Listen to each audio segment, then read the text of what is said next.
بسم اللہ الرحمن الرحیم۔ السلام علیکم۔ آپ صلی اللہ علیہ وسلم کی گھریلو زندگی کا بہترین نمونہ۔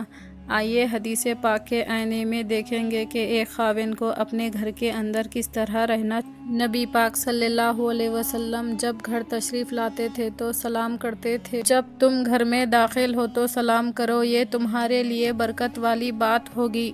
نبی صلی اللہ علیہ وسلم نے فرمایا، جب تو اپنے اہل خانہ کے پاس داخل ہو تو ان کو سلام کر، یہ سلام کرنا تمہارے لیے اور تمہارے اہل خانہ کے لیے برکت کا سبب ہوگا۔ ایک اور جگہ نبی صلی اللہ علیہ وسلم نے ارشاد فرمایا، جو گھر میں داخل ہو کر سلام کرتا ہے وہ اللہ کی ضمانت میں آ جاتا ہے۔ ذرا غور کیجئے کہ خاوند جب گھر میں آ کر سلام کرتا ہے تو اللہ کے پیارے حبیب صلی اللہ علیہ وسلم برکتوں کی خوشخبری عطا فرماتے ہیں۔ اگر آپ کو یہ ویڈیو پسند آیا تو لائک کیجئے، شیئر کیجئے، چینل کو سبسکرائب کیجئے۔ اگلے ویڈیو میں پھر ملیں گے۔ اللہ حافظ۔